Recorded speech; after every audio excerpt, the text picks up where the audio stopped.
Assalamualaikum warahmatullahi wabarakatuh. Saya akan menjelaskan lagi terkait dengan konsep sumber belajar. Ya, sumber. Ya, kalau sumber itu berarti yang menghasilkan ya biasanya. Sesuatu yang menghasilkan sumber informasi, gitu kan? Berarti ada informasi didapat dari situ. Sumber rezeki termasuk ya, sumber ilmu dan sebagainya ya. Sumber air ya, berarti ya, itu adalah sumber yang menghasilkan atau yang dia memproduksi. Nah, ini sekarang sumber belajar ya, berarti dia sebagai pusat ya, atau yang menghasilkan ilmu di tempat dia belajar, itu menghasilkan pengetahuan ya kepada peserta didik tentunya ya. Ya, kepada siapa saja sih sebenarnya, tapi kita fokusnya kepada peserta didik ya. Nah, jadi kira-kira sumber itu kira-kira seperti itu ya, sumber belajar gitu ya. Ya, apa saja yang terkait dengan sumber belajar gitu. Nah, sumber belajar ini ada yang dirancang, kemudian ada yang hanya dimanfaatkan. Ya, ya. Jadi ada memang sumber belajar itu sudah memang harus perlu dirancang sehingga dia menjadi sumber belajar. Kemudian ada yang sumber belajar itu yang memang tinggal dimanfaatkan. Jadi memang sudah ada, tinggal dilakukan pemanfaatannya. Nah, tetapi ini perlu kreativitas guru bagaimana cara menyampaikan informasi yang ada pada sumber belajar tersebut. Ya, tentu tidak terlepas dari yang namanya media nanti, sehingga lebih mudah lagi untuk kita sampaikan sumber belajar yang ada. Nah, sebenarnya apa sih yang terkait dengan sumber belajar itu? Sumber belajar. Yang pertama pesan. Pesan apa sih? Ini dari sumber belajar itu ada pesannya. Pesan itu sebenarnya begini adik-adik. Buku itu merupakan sumber belajar. Kenapa dia dikatakan sumber belajar? Karena di dalamnya ada pesan. Pesan yang akan pesan dari penulis ya, di dalam buku itu yang mungkin suatu saat akan dipahami ya, atau akan disampaikan kepada orang lain. Itu misalnya contoh sederhana, ada dongeng apa aja lah gitu yang berada di dalam selembaran kertas lah atau buku, terserah buku tentang dongeng. Ada pesannya ya. Pesan pertama adalah mengetahui misalnya nilai daripada pesan itu ya. Ya, nilai daripada pesan itu. Kemudian di situ juga pesannya apa? Pesannya adalah nanti bagaimana outputnya seseorang siswa itu atau peserta didik bisa mendongeng. Itu kan pesan. Nah, maka buku dongeng tersebut adalah sebagai sumber belajar. Sumber belajar berupa bagaimana cara mendongeng, ya kan, dan bagaimana menganalisis isi dongeng ya, terhadap pesan yang ingin disampaikan oleh yang menulis dongeng tersebut. Nah, makanya hal itu berupa pesan. Ya, pesan. Ya. Ada pesan atau ada informasi yang bisa didapat dari buku tersebut. Contoh lain, koran. Koran itu ada berupa pesan. Kalau korannya hanya diambil kemudian digunakan untuk bungkus kacang, maka itu tidak tersampaikan pesannya. Ya. Tapi manakala koran itu dibaca oleh, ya, jadi koran itu fungsinya bukan sebagai sumber informasi, tapi sebagai pembungkus kacang. Ya, begitu juga buku.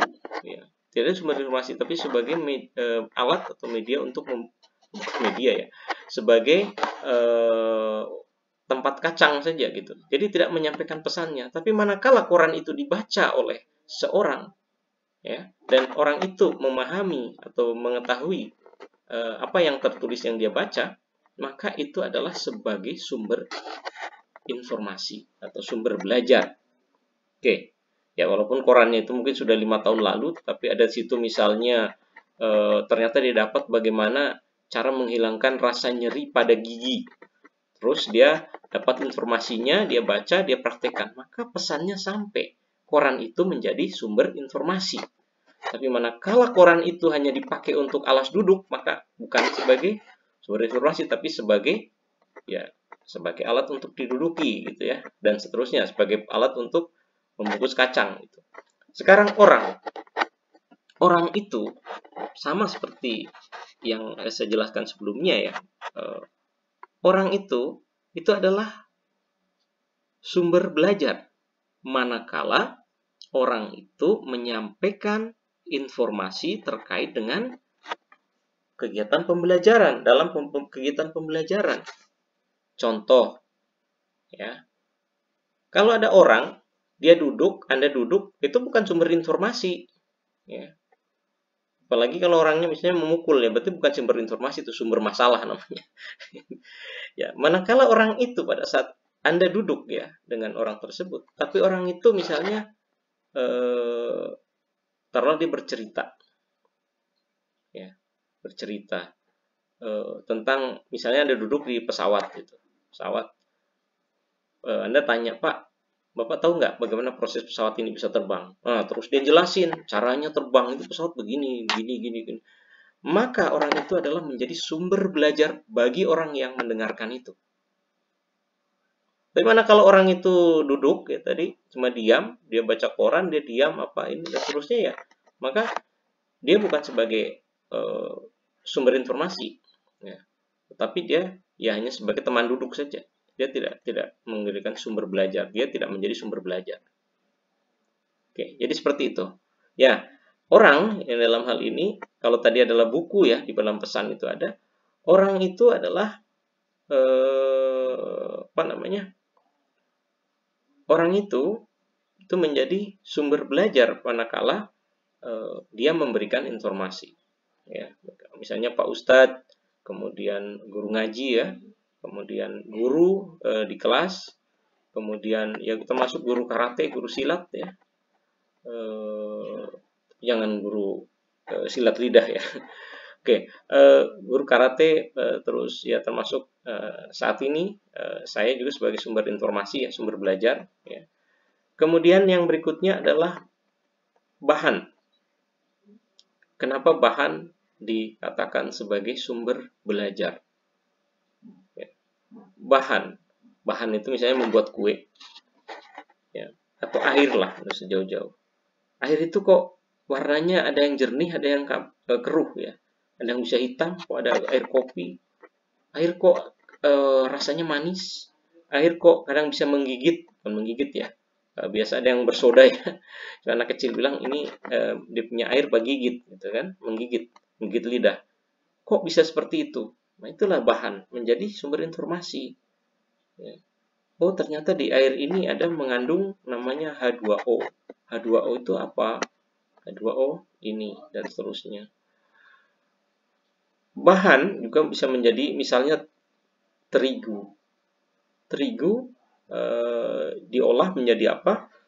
Kemudian bisa dimakan ya, kalau digoreng bisa kriuk, bisa yang lembek dan sebagainya ya. Itu bahan juga menjadi sumber informasi manakala bahan itu memberikan informasi kepada yang menerima informasi tersebut gitu ya, bahan-bahan itu ya. Kemudian ada alat ya, atau perlengkapan. Ya, perlengkapan bisa memberikan informasi, jadi alat ada bahan ya. Nah, alat dengan bahan itu kan beda. Kalau bahan itu yang digunakan, tapi alatnya adalah yang digunakan untuk mengolah bahan, biasanya begitu ya. Misalnya gini, bahan itu air. Alatnya berupa apa? Untuk menampung air berupa gelas. Nah, itu alatnya. Kenapa bisa memberikan informasi? Ya, tentu misalnya airnya dimasukkan ke dalam gelas yang seperti ini, bentuknya seperti apa ya. Kemudian kalau dipanaskan bahan ini menggunakan alat ini, kok bisa meleleh alatnya dan sebagainya, itu bisa memberikan informasi yang terkait dengan kegiatan itu. Misalnya alat ada dari berbentuk terbuat dari kayu, dari besi, dari plastik ya, kemudian dari aluminium ya, dari tembaga dan seterusnya. Nah, misalnya ini digunakan untuk merebus air, maka alat itu memberikan perbedaan kecepatannya ya dalam merebusnya. atau mungkin ketebalan alatnya juga, kemudian besar kecilnya api dan seterusnya, ya, jenis bahannya dan seterusnya. Ya, makanya itu merupakan sumber belajar. Ya. Nah, alat-alat ini sumber belajar itu apa sih sebenarnya ya? Misalnya mobil, ya. Mobil digunakan oleh orang belum tahu naik mobil, tapi pada saat itu dia menggunakan mobil itu, dilakukan dia belajar tentang mobil itu, dia belajari, kemudian dia coba, kemudian dia praktekkan, dan dia menjadi bisa. Maka alat itulah menjadi sumber belajar. Menjadi sumber belajar bagi dia untuk itu. Termasuk membawa alat berat misalnya. Eskavator misalnya. Itu kan sumber belajar. Dia gunakan alat itu untuk belajar, maka dia jadilah sumber belajar. Tapi kalau eskavator itu dia hanya diam, Anda cuma naik-naik saja ini di atasnya, ya berarti bukan sebagai sumber belajar. Tapi eskavator itu akan menjadi sumber belajar apabila Anda menganalisis, loh kok dia harus besi misalnya bannya, bukan ban karet. Nah, itu makanya jadi sumber belajar gitu. Ya, gitu ya, bahan-bahan tadi ya menjadi sumber belajar. Manakala bahan tadi ada gula, ada terigu, ada air, ada fermipan ya misalnya, ada minyak, ada mentega, diaduk, kemudian dimasak, dan dia menjadi tahu, maka bahan itulah menjadi sumber belajar. Begitu juga alat-alat perlengkapan misalnya. Tadi misalnya ada eskavator. Nah, di dalam Anda mempelajari bukan hanya pada saat Anda mengaduk ininya, tapi kalau Anda mempelajari lebih dalam, kok terigu kandungannya apa, warnanya kok putih, kenapa harus pakai terigu, bukan pakai tepung beras, kenapa harus tepung terigu, itu juga merupakan sumber belajar. Anda harus belajar itu. Oh, kenapa kue biapong dalamnya harus ada isi ampas dengan gula merah, ya kan? Kenapa bukan isinya ayam misalnya? Kalau ayam bukan biapong namanya, nanti jadi bakpao mungkin ya. Nah, itu jadi kenapa harus direbus bukan digoreng, tapi ternyata ada yang digoreng. Apakah bisa kalau digoreng? Ya, itu sumber belajar juga. Jadi ada bahan. Nah, alat tadi seperti itu sama. Jadi dalam kita menggunakan orang pakai motor itu kan harus belajar dulu. Orang dari tidak tahu naik motor menjadi tahu naik motor, itu adalah sumber belajar alat-alat itu, ya. Kemudian pendekatan atau metode lah gitu, di dalam pembelajaran. Kenapa dia menjadi sumber belajar? Karena orang berdiskusi, ada yang ngomong, ada yang dengar, ya kan? Ada yang berkomentar, disitulah menjadi sumber belajar. Ya. Kalau ada diskusi, coba Anda usah ngomong, diam aja, tapi Anda dengar, menyimak. Pasti ada yang Anda pahami tentang apa yang mereka bicarakan. Itulah menjadi sumber belajar, ya, diskusi. Ceramah, gurunya ngomong di depan, ngomong di depan, ya. Sebenarnya ini adalah sumber belajar berupa orang, ya. Tapi karena dia menggunakan metode ceramah, metode diskusi, metode misalnya ya, dengan pendekatan saintifik dan sebagainya.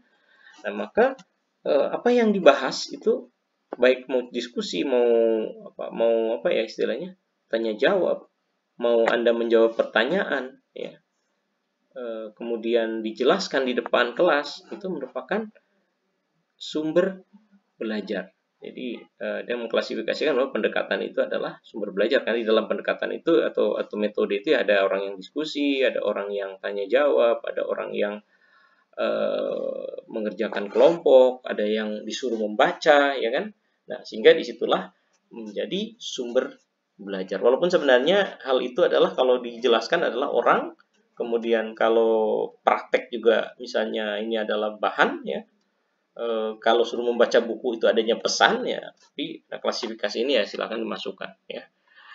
Nah, kemudian ini yang terakhir adalah lingkungan sebagai sumber belajar. Kenapa lingkungan menjadi sumber belajar? Ya. Anda pada saat berada di sebuah lingkungan tertentu, Anda pasti akan melihat sesuatu. Misalnya, ini baunya menyengat, gitu. Baunya menyengat. Nah, pada saat itu berarti Anda tahu bahwa, ini harus pakai masker. Baunya menyengat, ya. Begitu Anda melihat misalnya ada tumpukan sampah, yang terjadi adalah adanya tikus atau adanya ulat misalnya, atau tumpukan sampah itu bau sehingga menghasilkan lalat sehingga ada belatung ya atau gai ya. Nah, atau istilahnya ulat lah gitulah. Nah, oh ternyata tumpukan sampah itu menghasilkan ulat ya. Nah, itu secara langsung, oh ternyata tumpukan sampah menghasilkan ulat gitu.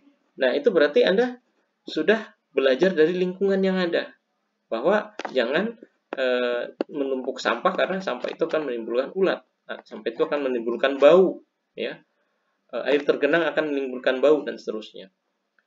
Kemudian di lingkungan yang ada misalnya ada seorang yang selalu bersedekah, ini contoh aja. Oh ternyata sedekah itu baik ya, dia harus dilakukan dan seterusnya dan seterusnya. Ternyata bertengkar itu nggak baik harus. Nah itu secara langsung akan belajar. Makanya pembentukan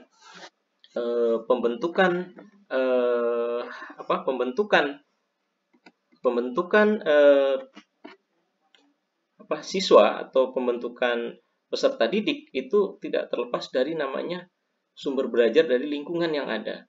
Kalau lingkungannya baik, pasti akan terbentuk menjadi peserta didik yang baik gitu ya, yang baik. Tapi kalau lingkungannya tidak baik, maka akan terbentuk peserta didik yang tidak baik. Jadi mengacu kepada lingkungan yang ada gitu. Jadi lingkungan itulah yang membentuk gitu.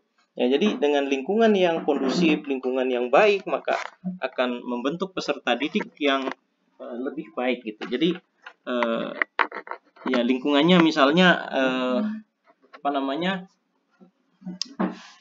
di tempatnya selalu dilakukan pengajian dan sebagainya, ada diskusi, maka itu akan terbentuk itu. Tapi kalau lingkungannya yang tidak baik, maka tidak akan baik pula peserta didiknya yang ada. Jadi Anda juga terbentuk dari lingkungan-lingkungan yang berbeda-beda, dari lingkungan keluarga yang berbeda, lingkungan masyarakat yang berbeda, sehingga saat ini mempunyai karakteristik yang berbeda antara Anda dengan teman-teman yang lainnya gitu. Nah, lingkungan kita gunakan sebagai sumber belajar. Misalnya gini, ada kamar mandi ya. Pada saat Anda mandi ya, itu sebagai fungsinya sebagai kamar mandi. Tetapi kalau Anda mengajarkan ke siswa bahwa ini kamar mandi ini kenapa harus disikat ya, kenapa harus dibersihkan setiap hari, ya tentu nanti akan menjawab bahwa ya memang supaya tidak kotor, supaya tidak bau dan sebagainya. Kenapa dia bisa berbau? Nah, tentu ada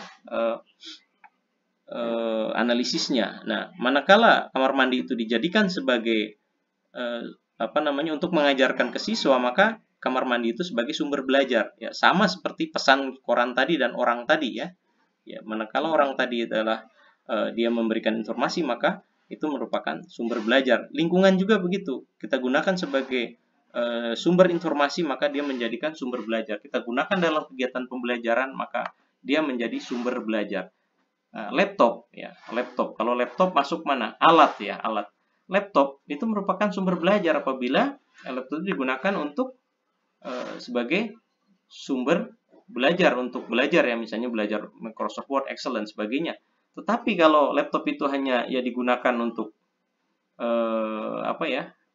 misalnya untuk jual beli, dibeli kemudian habis itu dijual, ya maka itu bukan sumber belajar, itu sumber pendapatan mungkin ya. Jadi seperti itu. Ya, jadi kira-kira gitulah, sumber belajar adalah segala sesuatu yang memberikan informasi ya, memberikan informasi kepada penerima informasi ya. Kalau di dalam kegiatan pembelajaran ya tentu kepada peserta didik gitu ya. Jadi manakala sesuatu itu tidak memberikan informasi, maka itu bukan sumber belajar. Oke, memberikan informasi atau pengalaman ya, informasi atau pengalaman dan kepada orang lain, kepada penerimanya, maka itu disebut sumber belajar. Demikian adik-adik, terima kasih. Billahi taufiq wal hidayah. Assalamualaikum warahmatullahi wabarakatuh.